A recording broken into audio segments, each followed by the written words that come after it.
Okay, so I have a wind sensor on my solar tracker, or at least I had a wind sensor on my solar tracker to protect it from the high winds. It would set it flat when the wind is too high and might cause damage.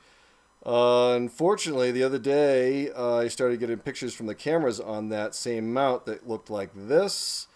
And actually, the other one's worse. It looks like this. So obviously, there was an issue.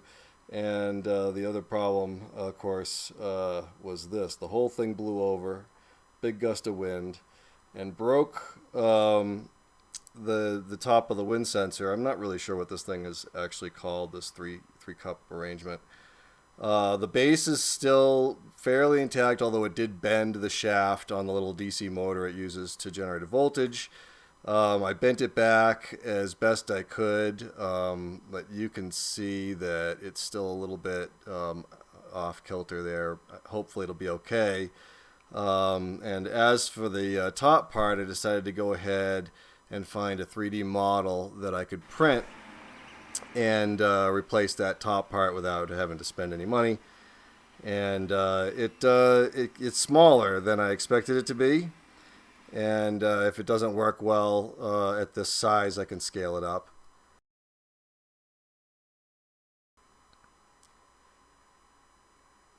So hopefully this will work to replace the one that was broken.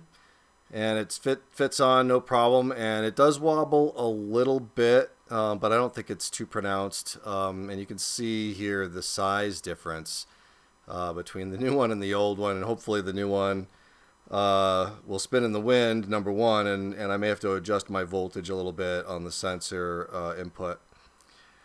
So with it in place here, it seems to be working. In fact, it's spinning well enough right now that it's actually setting the array flat in the wind right now. So it's actually in the process right now of setting itself flat. I'm going to probably have to watch it for a couple days and see if I need to bring the sensor voltage up or down, the threshold voltage up or down. I'm not sure if I'm going to have to go up or down. It's smaller. I'm not sure if that means it's going to spin faster or slower in the same wind, but I'll have to kind of play it by ear there and kind of trial and error. But for now, it seems to be working. You can see the remnants over here on the ground from the where it fell over. It was blown over right about there, and fortunately the cameras survived just fine. But the thing is now screwed down to the tire it's sitting on, so that won't happen again. Hopefully, if it blows over again, it's going to have to take that whole heavy tire with it. So should be okay now, and from this point forward, it shouldn't be blowing over on me.